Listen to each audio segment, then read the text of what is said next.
Hello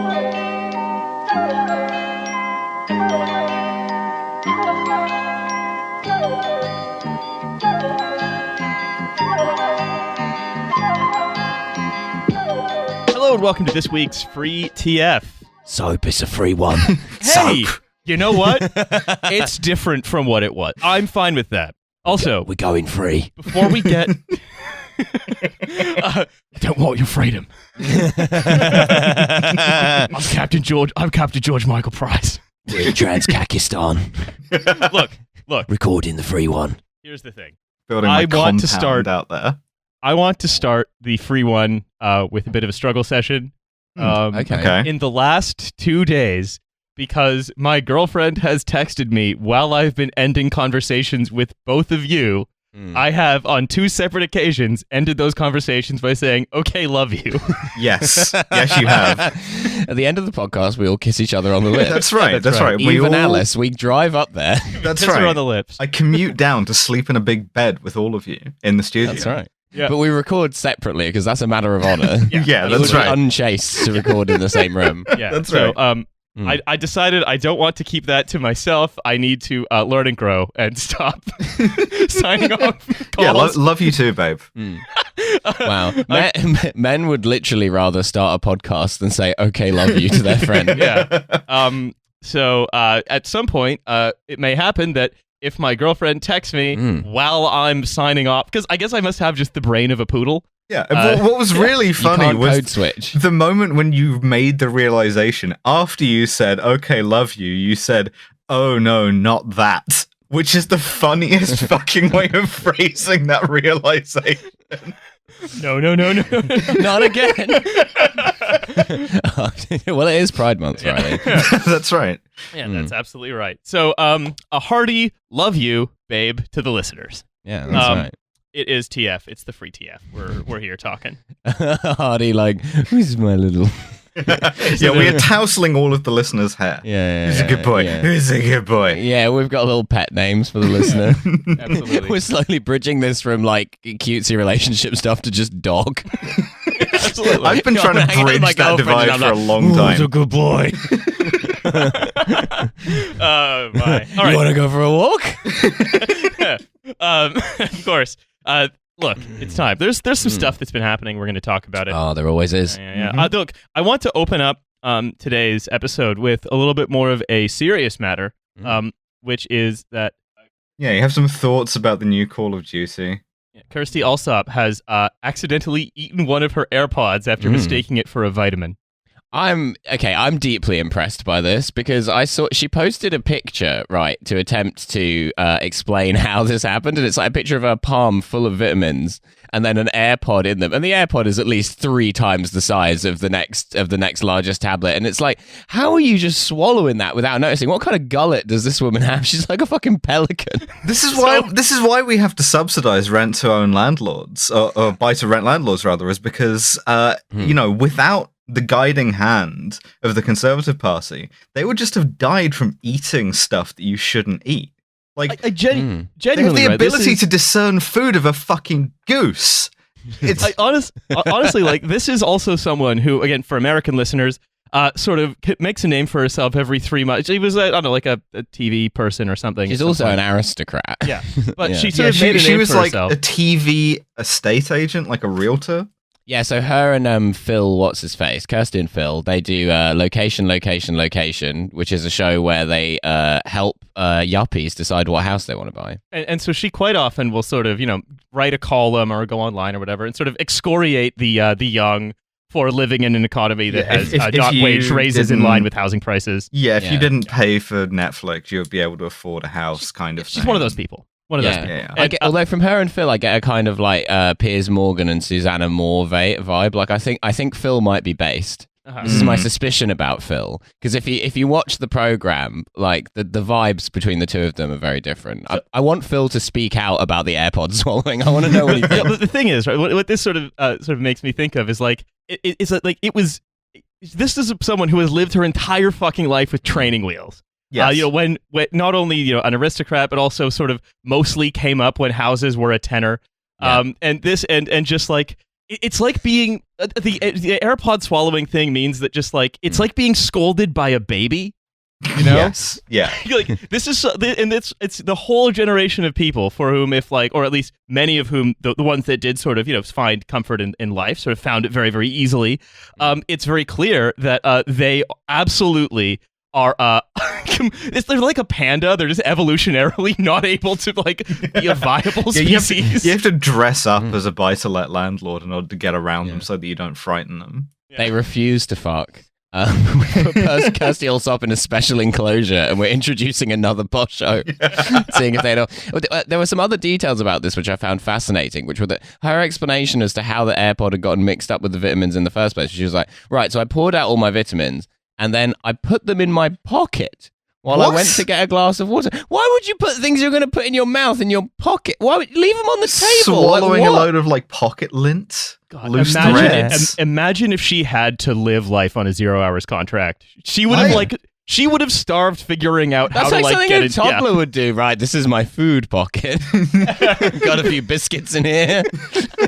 Just sort of being scolded about not owning a house by someone who has a melted chocolate bar visibly dripping out of every pocket.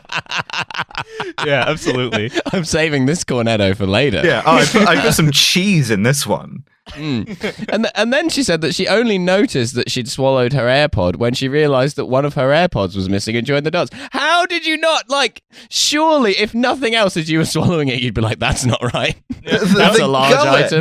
The gullet on this woman. I mean, how was this possible? What'd that gullet do, though? So this is full Nancy Reagan there. I mean, just in a non-sexual way. Yeah, no, only for just AirPods. Swallowing large objects. Yeah. Sort of like who was that French dude who just ate stuff? Did he eat a plane at some yeah, point? No, different guy. The like 18th century French guy who just ate like babies and stuff. That guy. Oh, like Tarare. Yeah. She's like Tarare, but like for, you know, AirPods. We could do a version of that. Do you remember that YouTube channel that used to be Will It Blend, where they'd put stuff in a blender? This is like real like early YouTube shit. We could do one like, can Kirsty Allsop swallow it? Yeah. Or alternatively, and the answer is always yes. Whole pineapple. I think okay, look, I've got a media property here, so trademark, copyright, can't copy it. Yeah, patent pending, which is a version of the show Old Enough, right? Mm-hmm. But it is entirely for the British media class. Absolutely. Yeah. This is a like 43-year-old woman. Let's see if she can go to the shops by herself. And we've got cameras stationed strategically to see what hijinks ensue. I'm imagining a sort of cursed libertarian dating show. Old Enough is a Japanese reality show where they try and get like kids to do errands and then film them. But they're like errands that are slightly too difficult for them. Yeah. So, like you're going out to do the weekly cum shop. No, it's more like a 3-year-old will like go and like buy the stuff for dinner from the shop by themselves. And I would love to see, as you said, Alice, a British media class version of Old Enough, where it's like we've assigned Julie Burchill to go around the Tesco and just pick up some stuff for tonight. Yeah, I tried to ask someone to get the stuff off the top shelf for me, but no one could understand what I was saying. They started spraying me with holy water. Yeah, so telling me to leave. Kirsty, age 50, is going to go down the shops all by herself. All right. Let's just sounds nearly 50 then, Len. I want to also talk about another sort of update from, I'd say, someone whose journey we have been following. Oh, we love a journey on this show. Matt Hancock has been cutting up the dance floor at, I think, Park End in Oxford. Oh, fuck. He's been at Lava Ignite. And also has recently pledged to climb Mont Blanc for some poorly defined charitable purpose. He's going to get the pen from the top, the special pen. It's like the the Excalibur.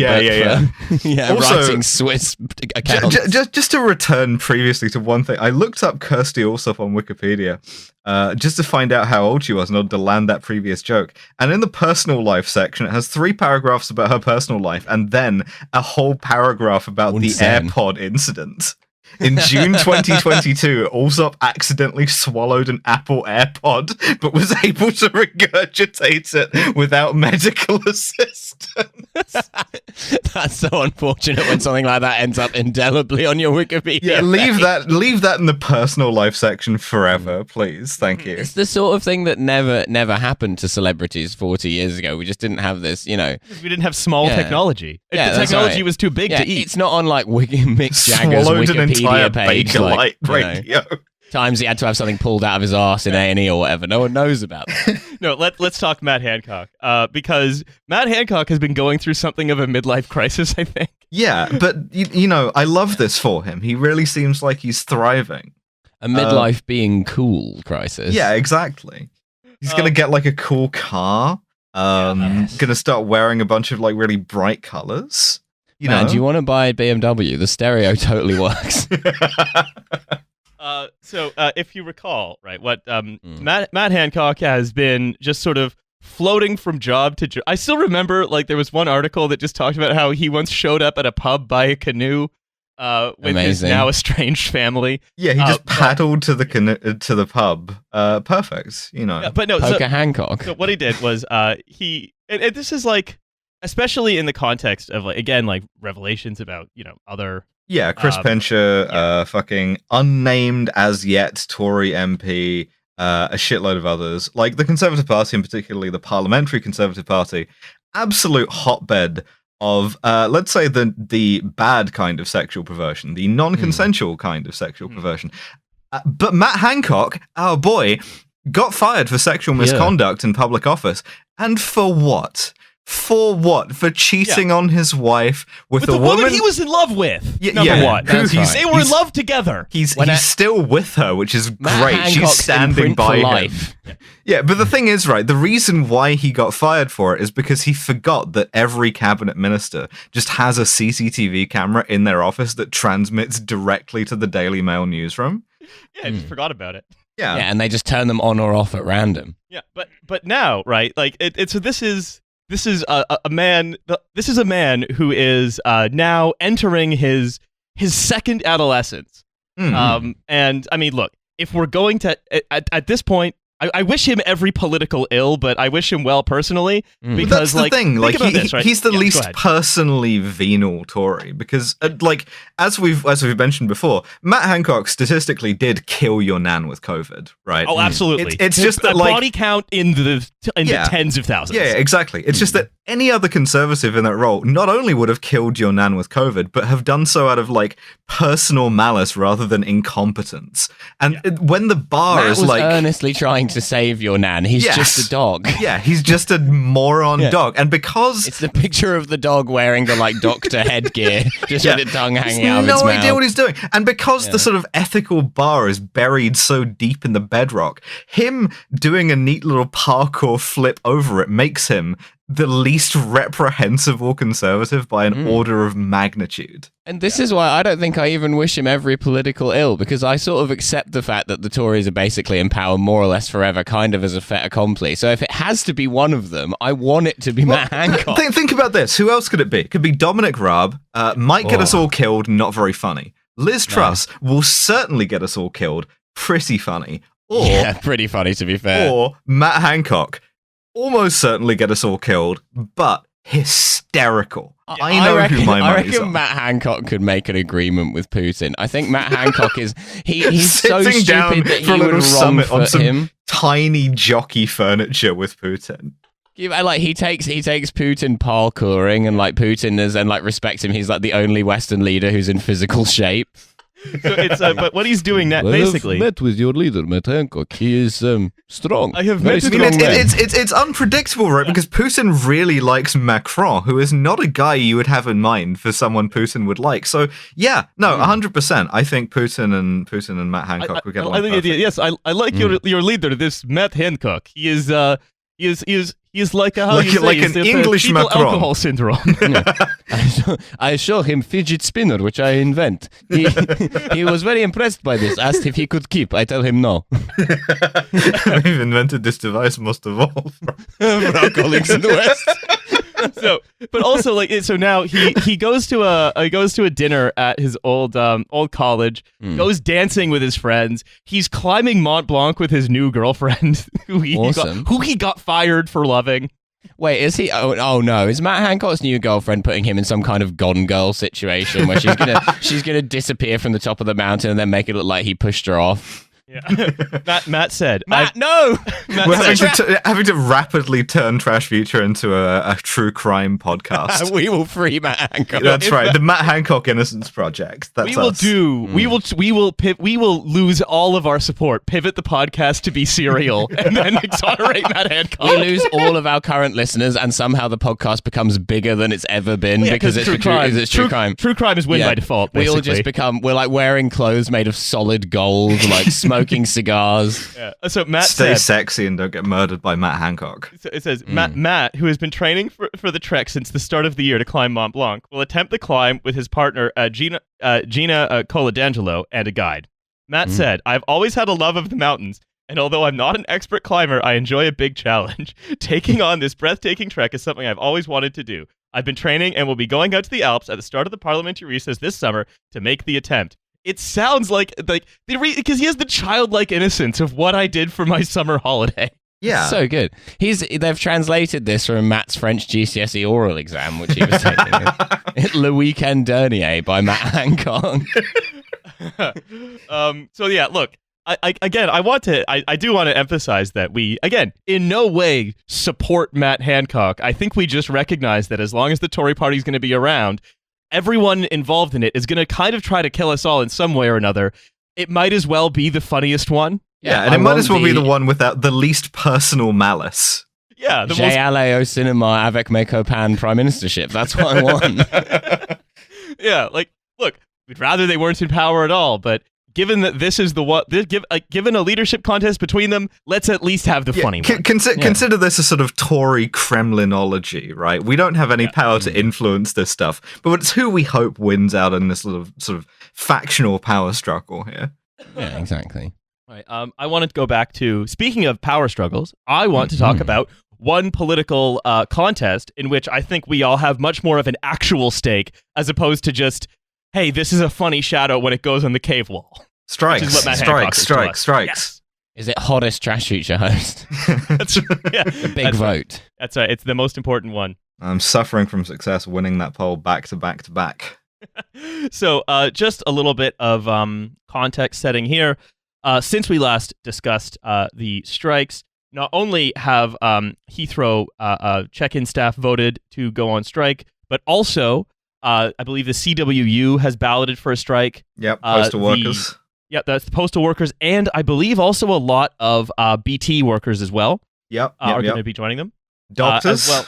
Junior doctors, criminal barristers as well. The criminal bar has been absolutely worse than decimated under Conservative rule. So yeah, matter of time. Also, this is where things take a little turn ethically. You know who else is not going on strike because they legally can't, but is doing a work to rule over pay? Mm-hmm. The Scottish Police Federation. They're going to stop doing unpaid overtime, and they're not going to go to work early because they can't go on strike. Because I mean, this is a recurring theme that we've been talking about on the show forever, which is that like the Conservatives so ruthlessly committed to austerity that they don't even pay the people that you want to like stop people protesting. Yeah, you don't pay the goons. Yeah. The cops are government expenditure, and therefore it's communism. That's right. That's right.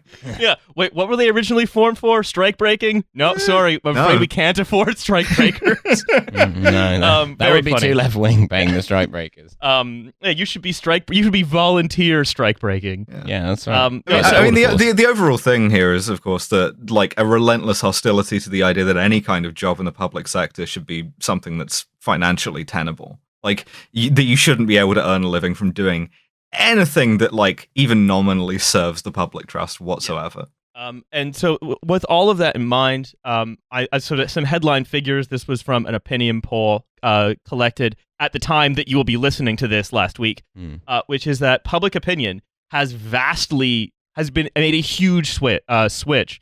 Not only were they mildly supporting the strikes before, they are now supporting the strikes by a factor of like 8%, 45% support, 37% opposed, the rest don't know, which is quite significant. I mean, you know, we talked the last time we talked about the strikes that Ken Clark already said from the Tories. Ken Clark said, look, we don't.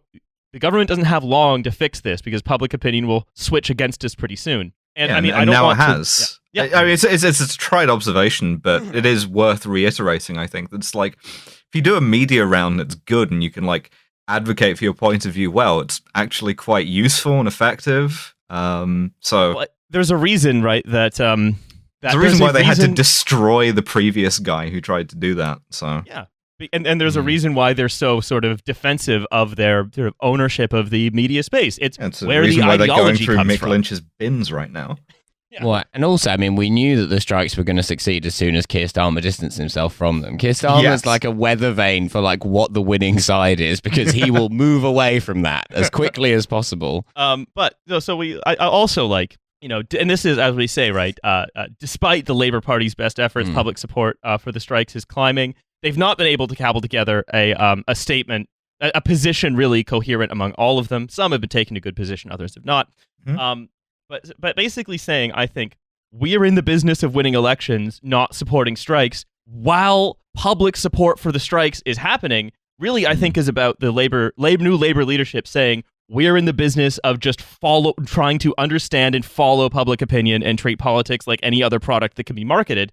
And that public opinion just so happens to be formed by a political media environment that makes the Tories the natural party of government, right? But here, there is an example of collective action. And again, it's easy to overstate the role of the guy that goes on TV, and it's a very important role. But I think here is an example of public opinion being changed by the application of politics, right? Yeah, you can actually drive like public perception. But again, we had a guy who tried to do that, and you know, had to marshal all the sort of forces of darkness against him. And you know, so now this is just, I think it's important to view this as a sort of continuation of the same energy that led to Corbynism as a philosophy or whatever. Because we can talk about the sort of the arrogance of the establishment that, having destroyed Corbyn as a political project, they then like dusted their hands and went, well, never going to have to deal with any of this ever again. Time to continue to cut wages. None of the underlying conditions will persist. Yeah. The problems are very bad, but the causes are very good. So we're going to do more causes and hope no more problems show up.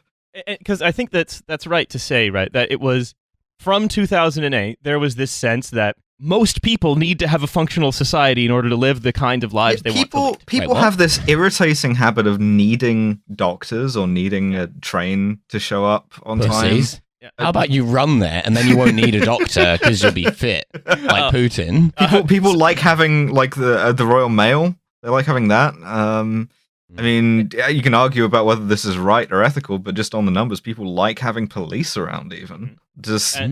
And I think if that's not otherwise, who's going to call them a gentleman? Well, and exactly. Ask if they were involved in an altercation with the lady. That's right. I people think, like having a public sector. People like having public services. But we're governed by a bunch of hooting morons who are insistent on the idea that no, we shouldn't have any of those things, and you're an idiot if you want them or like them. And I think really like it's important to sort of remember that there is that just because they cut the head off the Hydra. They cut the first head off the Hydra, which was the attempt to solve Hydra. Yeah. Well, it was the attempt to solve these problems by seizing one particular very important political office. And it did, you know, it came close to working and then didn't. But that didn't end the need. And I think it's right to say that what we're seeing is some of the same things attempted, but with more of a use of actual power than an attempted use of purely institutional power. Right, are you saying that the revolution says I was, I am, I shall be? Well, what I'm saying, right, is as ever. That's right. Yeah. What I'm saying is that once again we have seen a curse of the inability to remember, as though the result of the politicization that people underwent as a result of the financial crisis, the first outcome of that. The first sort of effect of that ultimate cause was Corbynism. It was an approximate effect of a number of other causes as well, but that was one of them. And then, but that they as you said, that didn't go away. That ultimate cause didn't go away, and here it is back again. But I would argue in a much stronger form, because it is much more decentralized, much more bottom up, which I like. Absolutely, and you know that's. because there was a massive. I think it's easy for us to say like looking at the at electoral politics and saying the left must X, the left must Y, et cetera, et cetera. Not for us to do that, but for others. And to say, and for us to give the rejoinder, okay, well, what left are you talking about? You're talking about people you see on Twitter, but that there is a left, and we are seeing it in motion. And when you say the left, you should be talking about this stuff, these people. And something class. And I mean, no, not those people. And what I think one of the things that we're learning as well, right? If we try to remember, do that thing that only we seem to do, we and people we know, is that what we learned in the last 6 years. Heavy burden being the only smart people. I think that when we talk about the left as being the only political tendency in Britain with a power to remember things that happened more than 6 months ago. And sometimes more recently than that. Like, definitely the dementia is degenerating quite fast, I think, in British public life. Because of all the AirPods they keep eating. Yeah, that's right. All that lithium's making them much less depressed. But right, where one thing you see, right, is that the restriction of the kind of let's say the Labour Party approach, right, the Labourist approach, the Starmerist approach of sell people what they want and assume that they get their ideology as alienated subjects, just sort of scattered around the country, just sort of passively consuming news and then appealing to the manias that generates. What you get when you have these kinds of actions, not only do you get people seeing others winning, right? You see a demand for a better life, not just being articulated, but then being fought for. Like with the force of a strike, for example. With force brackets legal, yes. Yeah, exactly. Or also, even if you're in one of those organizations, then you're not getting your ideology. You're not getting your understanding of the world as an alienated subject cut off from your fellow humans, just being made nervous by the news media day after day after day. You're getting your understanding of the world from these other people who you share a common goal with, and a common set of practices, and a common institution. Some kind of solidarity or something, yeah. Yeah, exactly. And, it's that your trusted sources of information become your associations rather than, the alienated world of staring your computer, wondering who's behind all the problems. But that's what I'm doing now. Yeah. And just to go back to the idea of the arrogance of the sort of various political and media elites trying to cement a world in which they're much more powerful when people are much more alienated. Yeah, they can eat all of the AirPods they want. Yeah, they can eat. They can have. They can be on a 5. They can eat AirPod Pros. That fucking that political cartoon from the time of the Russian Revolution where it's like a wedding cake thing of like the upper classes going all the way down to the working class holding up, but the people right at the top are just eating headphones out of a bowl. That's their extravagant. Let them eat AirPods. And so the need to have a functional society doesn't go away, and that need is expressed in different ways as these you might say the contradiction heightener gets turned to extreme. Yeah, it's very funny to be like, well, we've defeated Jeremy Corbyn, and now it's fine that, a 3-bedroom terraced house in Walthamstow costs 900 grand. There's no need to address this. Yeah. This won't cause any further problems. We can just keep shutting hospitals down until there's kind of one doctor in one bed. Yeah, and we just are going to keep going with that process, and I assume it will never reach a point where there is active resistance to it. In the future, everyone will go to hospital, but only for 15 minutes. Yeah, your doctor has to talk to you at an Eminem rapping speed. Yeah, try to keep up. Lupus. But so I want to talk a little more about some of the doctors as well, right? Because the demands being made in many cases are just the reversal of wages lost since 2008, and a lot of that, the ability to stand up and say, I demand that my pay be restored to what it would have been before I'd say the tail end of New Labour and then the coalition sort of came in and started cutting it essentially. It is a number one. It's born from the same place, the 2008 recession. That's sort of this gaping wound in our society that's just been allowed to just sort of rot and get further opened. But it's partly the seeing our the gaping success. Society. Yeah, our gaping society. The goatsy society. It's seeing the success that other unions have had. It's those unions working sort of not necessarily in concert, but working at the same time at least. And so doctors are going to demand a 30% pay rise, because that's what they've sort of said that the real terms pay cuts to salaries have been. Mhm. So this is from the press. It says, presenting a motion to the conference, Dr. Emma Runswick said, pay restoration is the right, just, and moral thing to do. Every part of the BMA needs to plan for how to achieve this, but I'm not foolish. I know that it's likely that industrial action will be required to move the governments on this issue. All around us, workers are coming together in trade unions and winning big. Last month, Manchester binmen got 22%. Gatwick airport workers won 21%. And in All March, politics in this country is about the bins. Yeah. I've been saying this, and Manchester Bin Men is the rival band of Johannes Vonk and the Clogheads. but it has I mean, she said very well there. It has a positive feedback loop. People see strikes working and conclude that they should also strike. It's a good idea. But also, like, if you remember what we did the last time that we sort of realized that we very, very much depend on doctors to keep this aging society afloat. Is No, I can't remember that. Well, it's the Woolwich Ferry did donuts in the Thames. Yeah, exactly. That? We had everybody like stop and clap for them and bang pots and pans. And we had Captain Tom. Yeah, he was helping the doctors. Yeah, he was And by then- making there be one less patient by going to Barbados. And then his family are helping podcasters Yeah, that's right. That's by right. doing some stuff, allegedly. But also, like, how many more donuts must the Woolwich Ferry do until you blood-sucking doctors are satisfied? Every boat globally will have to do donuts Yeah, That's right. until the doctors Need get their it fill. to spin faster and use it as a kind of flywheel. Yeah, look, we can solve the energy crisis if we're all thank the doctors enough. You can bang your pots and pans together, capture the radiant energy from that. Every boat under the British flag, no matter where it is, will start spinning. We're going to block the Suez Canal again. Yeah. The whole thing. If We're you're just- a patient in hospital, you have to start banging pots and pans together to summon the doctor. Banging bedpans together. That's right. They make those out of cardboard these days. It wouldn't be any good. Yeah. Ugh. Well, like, the thing, oh god, but like it's like just Failed think like state, I'm telling you. yeah, Mm. how the sort of the sheer resistance at having a functional society it lays so bare, the emptiness of everything that has happened since COVID, especially because many of these strikes that have been happening are about restoration, about either maintaining wage bonuses that you got during COVID, reversing cuts that happened from COVID, these kinds of things. And while Britain banged the pots and pans together, yet more of the let's say furniture of the Titanic was just sort of rounded up and put into storage for all the good it will do.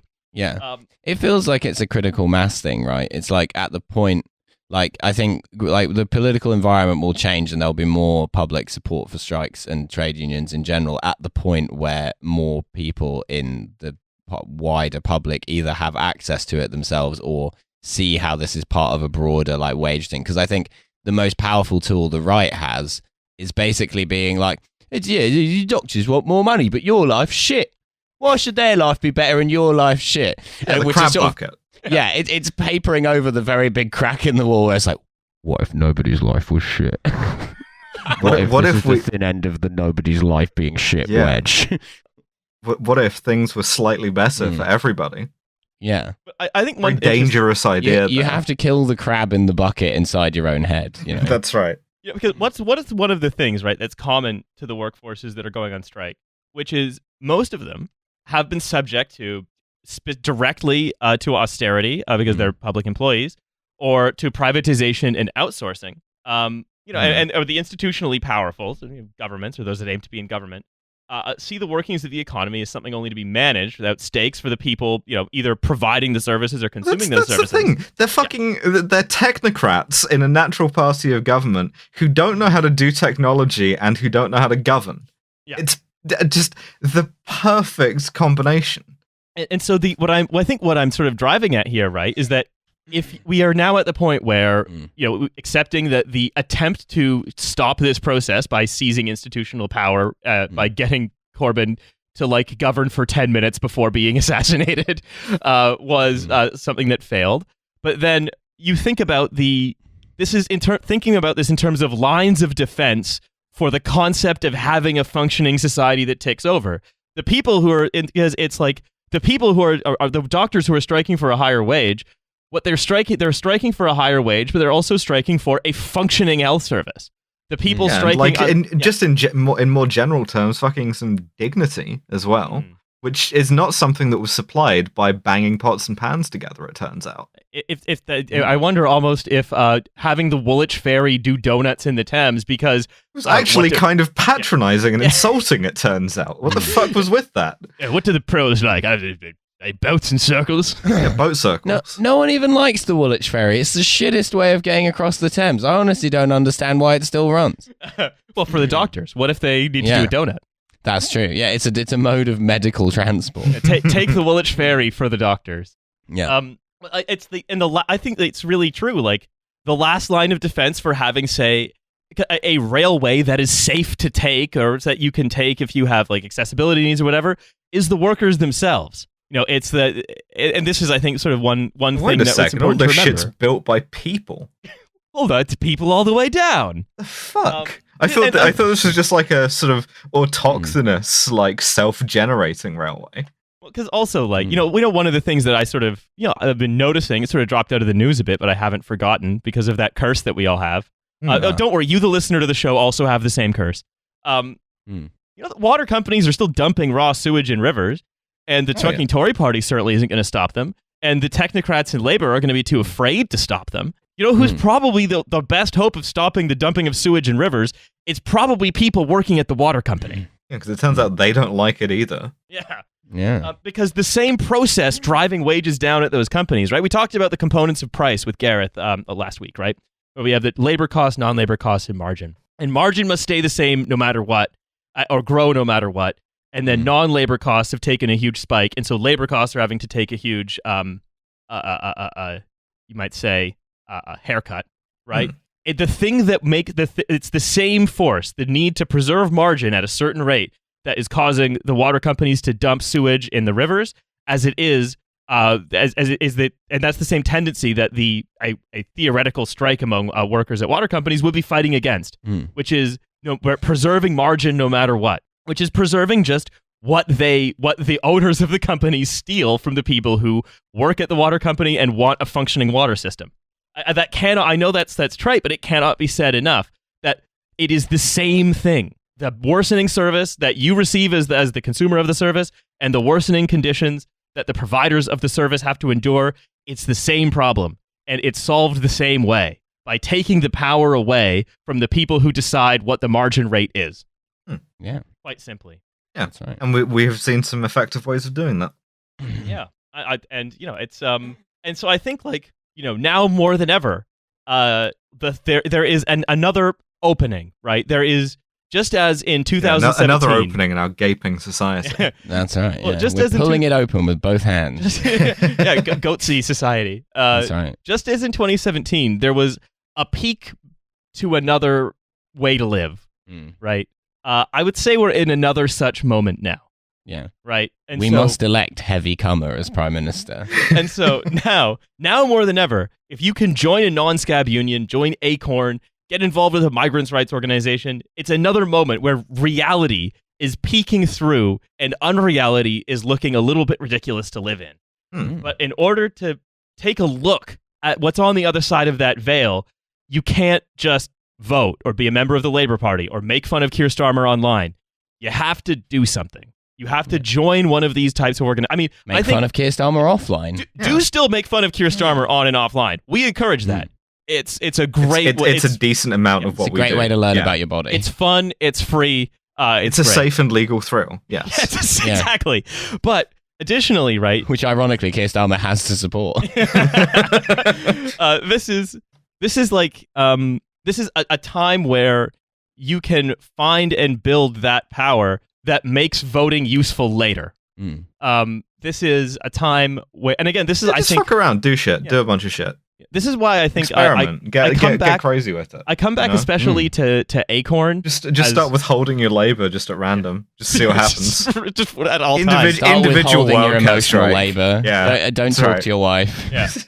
I think honestly, like, if you don't work in a heavily unionized industry, and if maybe the only unions that you have available to you are kind of like more scab unions, and or like some of the bigger multi-industry ones, might not work for you. then an organization like Acorn, which is the renters union, is I think solving one of the biggest problems in the country, which is like landlordism, and actually confronting landlordism directly. Yeah, and finally we can all get an equal share of the AirPods. Yeah. The greatest British tradition of being a landlord. And so if you don't know what to do, and you're British, sorry to American listeners, do that. This I was AirPod shit at this got me funeral honking like yesterday, a goose. and I was talking to a guy who's like my age. We were like kind of friends. Our parents were friends as kids, and our parents were friends when we were kids, not our parents were friends when they were kids. And I was chatting to him about what he does for a living now, and he's saying that he works for Visa, and I'm like, oh, that's pretty good. I'm like, there's not really an economic condition which isn't good for Visa as a company. Like, you can't really lose money as I'm like, it's kind of like being a landlord, and then like a boomer who was present at the thing just turned around and went, being a landlord's a good business. Just like sort of Pavlovian response. Oh yeah, being a landlord, that's oh boy, the dream. So I think honestly, like, if you don't know what to do, start with Acorn, basically, and then go from there. And also, like, all of this has been happening, right? Yeah. Well, politics has been changing on the ground through the application of class power through unions. Keir Starmer gave a speech at a New Statesman conference where he basically said, I want to emphasize that I have abandoned all 10 of my 10 pledges formally. We are not going to consider the 2017 manifesto as a starting point for our next manifesto when we go into government. Keir Starmer got up there and said, sometimes you have to pretend not to hear me. Yeah. And don't worry about it, Yeah. Sometimes I'll just say shit, don't hold me to it. He got mad about being called boring again. He did, but he said, right, for example, what we do have to do is recognize that, having come through the pandemic, we need to look at everything in the round and make choices about where we want to put our money. Starmer said this when asked about whether he stood by his pledge to scrap tuition fees, meaning he doesn't. He suggested that he was open to reform, saying that the current arrangements don't really work for students, they don't really work for universities, so of course we're going to have to look at that. And at a time of mass support for what is swiftly becoming almost a general strike, to try to galvanize support for yourself by saying, we are going to have to take a look at that. Perfect. We'll be looking into that very strongly, very strongly. Trump Starmer. Huh? Can I read his comments about being boring? Yeah, go ahead. This is just a perfect 2 paragraphs. Asked about the shadow cabinet ministers reportedly claiming he was, quote, boring voters to death. So Keir replied, I was sitting around a big table with CEOs from some of the biggest bodies and corporations around this country, and we were having a very serious discussion about what they expect from government. None of them said, a few more jokes, please. A bit of a laugh. They all said, we want a government which has a very clear sense of its mission. Boring wasn't on the agenda. They didn't say a few more jokes, please, Keir, because that would imply you'd told some jokes. Also, it would be very I was sitting funny. around with the other boring guys, and they all said that actually we're cool. Yeah, they said being boring is good, actually. Yeah. I mean, and also it's like, look, the CEOs, they don't want someone who's fun. The CEOs want someone who's going to get down to business for them, which I will. Right. Yeah. Who's going to suck them off under the table, which I'm prepared to do if it comes to it. So, left-wing critics of Starmer, this continues in the New Statesman, will take his remarks as evidence that he's abandoning the policies he promised during his leadership campaign. Yeah, because we remember stuff. Later, when he asked said and did. And sort of alluding to this, sort of, he mixed it up with a question about his, let's say, radical views as a young person, with his more moderate approach now. Starmer said, if you don't change your views as you experience life, you're probably not going to get very far. People sort of drag out something that you said 40 years ago and say, well, you've changed your mind about that. Yeah, because when you sort of ran for leader of the Labour Party on it, then I think... Yeah. When you were a teenager at the age of 44. Yeah. When I was a child, I spoke as a child. I believed childish things, and I grew up. I became an adult. I was already a QC when I was a child, but Yeah. Well, that's right, because it's quite children. So it says, well, of course I've changed my mind. I've changed my mind on loads of things. That's because I've done loads of things. It was fucking like 2 years ago. It was 2 years ago, and you're saying that's the same as like no longer being a teen radical. And also, you've not done anything, Keir. Come on, let's be honest. Nothing has been done by you. Yeah. But again, just taking this is just sort of, again, like treated as, I think by the national media, treated as like laudable, sensible, and to sort of ask any questions or any follow-up questions about why he did, finally go on a gap year at age 45 and then like change his mind he about found politics. himself in Bali. Sure. There is zero curiosity about this because it's being celebrated because it represents the politics of individual of sort of distant management that enables that kind of alienated individual anxious way of living that facilitates ultimately your life getting worse and you casting about randomly on Facebook to find someone to blame. Yeah, shadows, cave wall. I said that before I went to a full moon party on Koh Samui, where a very pretty lady gave me a pill, and I felt very good for a while, and then I blacked out, and I woke up, and I was missing my wallet and one of my kidneys, and that has had a lifelong impact on my politics going forward. It's like he says, I can tell you now that the next election is going to be fought on the economy. So what? I'm going to steadfastly refuse to engage with what the economy really is. Basically. Yes. Yeah. And any of the other like actors working to influence it. I mean, we knew that. Yeah, of course. Because it's the pretend economy. You can't engage with like what actually does stuff to the economy. You have to engage with what the Daily Mail thinks does stuff to the economy. Yeah. So like people can't have higher wages because that would make the economy bad. Don't worry about the underlying logic there. Don't ask any questions. That's just that's like a maxim from God. Look, buddy, what you're trying to do is find depth in a shadow on a cave wall. That's not going to work for you. Like this, I can tell you the next election is going to be fought on the economy. The cost of living crisis is causing such hardship for so many people. That's why I won't do anything. Well, he says, so we have to get the economy growing. That's how we're going to solve the cost of living crisis by growing our GDP. Boost wages, maybe? Well, no, that might reduce the GDP. Well, because of the trickle-down effect, right? So, because when the economy grows, that always goes into the pockets of the people who need it most. It says all these other issues are secondary questions to the question of how are you going to grow the economy. Make number go up, make line go up. Yeah, so all of these questions about real things are secondary importance versus the shadows on the cave wall. Yeah, and also, if you want to grow the economy, that's all the shit you have to do. That's the shit that works for growing the economy. It's making sure that people have money that they fucking spend. I'm sounding like Jerry Seinfeld. Who are those people? It's as we say, it's steadfastly ignoring the politics playing out in the realm of the real, which exclusively works in the realm of the unreal and the fantastical. Look, here's the thing, my friends. Okay. Alice and I wanting to talk about this for a little while. We've had a lot of vegetables this episode, and so we compensated for this with a really beautiful dessert, a little millefeuille of a dessert. Unlike usual, Milo has actually read the notes. Yeah, Riley asked me to read this in advance. It's quite a long article, and I read it, and I genuinely, and I don't want the listeners to think I'm speaking hyperbole here. We have read a lot of very silly articles on this show. Yeah, I think they're always part of what we do, and they're always very silly, and we always go, what a silly article. And then we go about our lives. This article is, I think, personally, hands down, the most unhinged article I have ever read in the course of this show. Second most unhinged. What was the first? Shoes. No, but you see, Shoes was kind of whimsical. This is as unhinged as Shoes in terms of being as disconnected from any kind of point. Yeah. But malicious, yeah. I sort of like she is like howling at demons and apparitions that appear only in her own mind, but which are also not even scary. Even the demons she imagines are sort of weirdly. It's like, well, that's not. Why are you howling at that? That's right. Well, we read a Julie Burchill article. That's right. She can't decide who she hates. That's what I find fascinating about the article. It's an article that's about hating 4 different contradictory tendencies. And I'm like, what is this article about? I personally like the way it ends, but I think we're going to get to it. Yeah. The article is called Glastonbury Sums Up Everything There Is to Hate About Rock Music. Now, in The Spectator, of course. Now, Milo, as the resident Britanologist, can you give us just like a 2-minute rundown for our American listeners? Glastonbury. What rock music is, right. Glastonbury is a massive music festival which takes place in the West Country in June every year.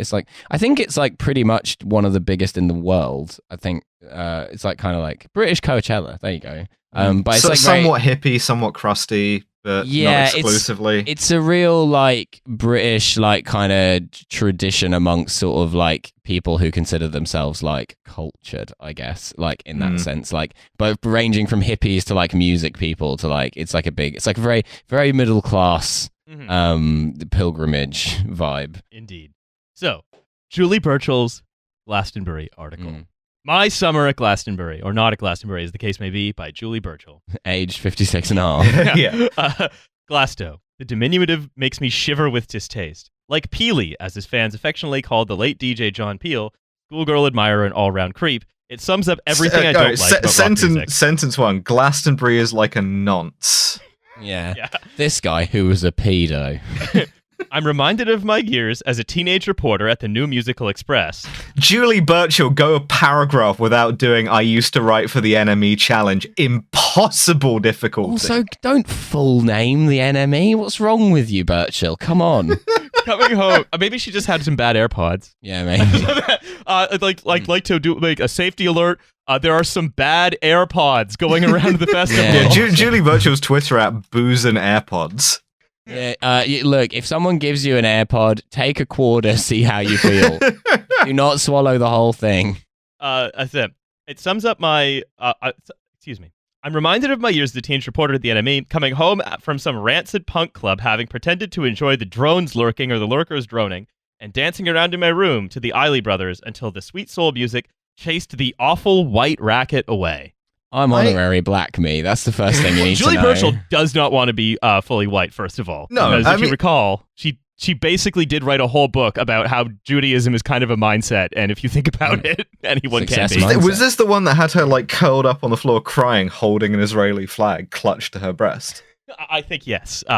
Listen, I understand very well wanting to like divest yourself of whiteness, but the correct way to do it is to like convert to Islam and transition your damn gender. Yeah, that's right. It's also funny that she's like picking out punk music as an example of like the whitest thing she can think of, when sort of punk music is quite a like kind of anti-status quo, like go to an Oasis concert, like by all means, but like, you know, it's sort of like very... Oh, yeah. And like in general, just like if you want to talk about very white genres of music in Britain, like throw a dart at any British genre of music and you're likely as not, it's going to be insanely full of white Like, people. for example, I think most of a lot of, like, say, like uni-mate group chats, the question isn't, are you going to LCD Sound System? It's, which night of LCD Sound System did you go to? Okay, so when Lenny Henry Glastonbury, I love you, but you're bringing me down. When Lenny Henry pointed out how pale-faced Glasto is, I wrote that this was because black people are less inclined to blow hundreds of pounds for the pleasure of using fetid toilet facilities between bouts of glazed staring at a stage so far away. Race science, is it, Burchill? Okay, Yeah. let's go. The very normal opinion about this. Yeah. With staring at a stage so far away, it might be Billie Eilish, but it could easily be Billy Bob Thornton. Noted. It's really reaching for a second like B sound, a second Billy there. I find it odd to, you know, take a large event in Britain at which a large amount of people are in attendance and point out that it's mostly white, as though that's something to remark upon in a country where the demographic is 86% white. It just strikes me as... And then go, the reason for this is that black people are too smart to fall for this obvious scam. But it's like they're as opposed to white people who were like created in a lab by the scientist Yakub, where he like tinkered with, to fall for scams and to go to music festivals. Yeah, flim flams and things of that nature. Yeah, of course. So she complains that it's very expensive, but then said, this is where we sort of get to the meat and potatoes of the article. The politics of woke are easily absorbed by the uber privileged, having in common the belief that the proles are horrid and must be managed. It's an article about a music festival. There's not enough black people because it's too woke. Make it make sense. The abstraction of the word woke from black people into her applying it as a white person to talk about other white people that's been a historical process that needs to be studied.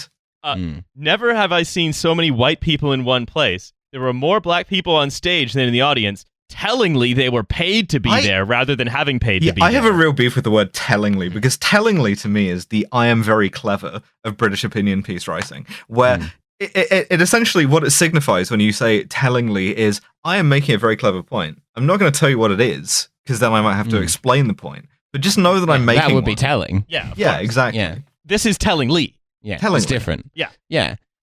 Tellingly, it's just such a like weird abstraction of just like I'm taking something which is extremely normal and making it sound weird by saying it in a weird way. Like, a black artist who tellingly was playing Glastonbury because they'd been paid to play Glastonbury, tellingly much like paying all of a the major white music acts, festival. if you follow my meaning. Also, like, is the also other thing, right? Is that I think part of the because when I look at this article, you can't sort of treat it as a kind of text in itself. Rather, you have to use it as a way to try to peer into whatever the psyche of the opinion writer. Yeah, which in this case is mostly Julie Burchill's horror of being white, which, I mean, fair enough, I guess. But also the other thing I think is the kind of the disdain for it's the idea that I think that a lot of people have that the 1990s was the first middle class decade, and everything from the 1990s onward is fundamentally middle class, and everything from the 1970s is fundamentally working class. And I think it's this idea, right, that anything that is anything that if you are the avatar of working classness, right? Then everything that you hate is must therefore be somehow sneering at you. Yeah, and so it's almost like And but so I love booze and fags, so those are working class. And so what she does is she looks at Glastonbury and then says, "Oh, I guess this is a big fuck you to me then." Mm-hmm. Yeah. I went to Glastonbury and they wouldn't let me sing because I have a voice from the pits of hell. So it says, watching the Gurning crowds, I recalled Glasto of 2016, and then she just makes a bunch of the Gurning crowd. Yeah, far from the Gurning crowd. Yeah, there we go. Yeah, she like owns them for being posh. Because it just says, I remember in 2016 I felt personally slighted because not everyone was immediately thrilled about Brexit. Yeah, William Smackeray. But then we get a beautiful paragraph. With your permission, Riley, I would like to read this. Please.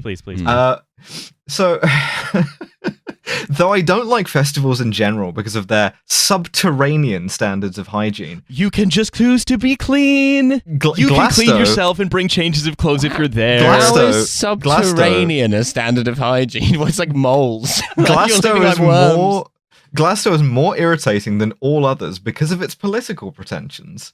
Its symbiotic relationship with the similarly Palestine-pandering, Brexit-hating BBC is a notable one. What are you talking about, Burchill? When has the BBC ever pandered to Palestine? Well, I think realistically, it says that the interpretation of your common spectator writer as a species is that anything that is not an enthusiastic endorsement of everything they want is this Palestine pandering BBC coverage in the room with us? To the extent that it appears to be the foremost annual works outing. Before COVID, they sent a whopping 300 staff here, more than they did to the World Cup. Tellingly, that's telling. Tellingly, because a 90-minute football game requires, as many staff as a fucking whatever. Yeah. I dare say it'll have been roughly the same this year. After which these parasites will go back to piously detailing the poverty of those who have to choose between eating and heating, while blithely ignoring the burden the TV license puts on the poorest. Yeah, let's fucking spinning the antenna in my radar van. This is a crypto turf talking point, by the way, because this is a thing that they love to talk about. They have this, I would say, not backed up by statistics idea that like 80% of the women in prison are in there for TV license violations. What? Listen, the moment you try and explain this shit to a normal person, they just start blinking at you. So we continue. Riley just texted his girlfriend, so I'm just wondering if he has anything to say. No, it's also like the number one. This just reminds me of what Boris Johnson wrote in his fiction book. He tried to write about sort of like The Guardian writing about poverty, right? There was a character who was a Guardian journalist who was writing about poverty very cynically in that book, I remember. And Julie Burchill is written exactly like Boris Johnson writing about people writing about poverty. She's fallen into the elephant trap of being satirized by Boris Johnson. But look, I mean, you ought to wonder, like, if Julie Burchill, maybe the fake TV radar van actually, like, did give her BSE or something. It may no, have the radar van is real to her. But look, here's the thing. Here's the real sort of pinnacle of this article, which we're going to get to now, which is the high point was President Zelensky's appeal to the crowd. And then she did a duet with Paul McCartney. And then she details what would have been an admittedly strange speech to listen to at Glastonbury about Ukraine. Go off, I guess. Regarding the mess, regarding the filthy mess left in their vast playpen by this monstrous regiment of Peter Pans, ingesting. Hold on. No, like Milo. A Radiohead lyric. It gets worse. Hold on. Ingesting laughing gas while Kiev burns, it was hard not to compare the softness of our society with the strength of the Ukrainians.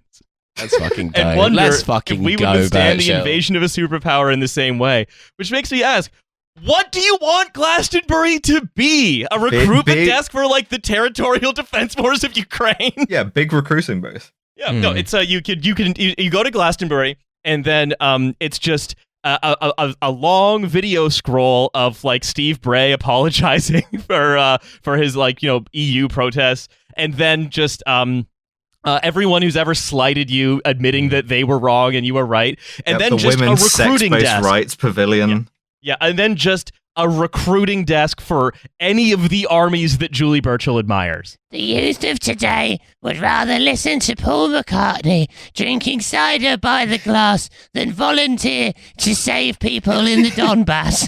And I think that says a lot about our society. Like, Tellingly. what does she want me to fucking do? Like, instead What's of doing Russian for tellingly? like Glastonbury this year has been replaced by like a fucking artillery duel? Like, what the fuck are you talking about? Znamichitelno, I think we'd go for tellingly. There we go. Well, what is it? Znamichitelno. Meaningfully, literally. So look, if Julie Burchill, why don't you go start your own festival?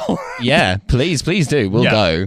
We will all go to your version of Glastonbury. It's entirely like grime and drill music, and you also have to volunteer for the Ukrainian army at the end. No, you could also volunteer for the IDF. Oh, That's you true. could do that. Yeah. I think like you UCAS clearing, I'm gonna get into the IDF, but if I don't, I've got the Ukrainians as like a backup. You can get into the IDF with 3 Bs if you're from a deprived area. So look, my personal statement for the IDF.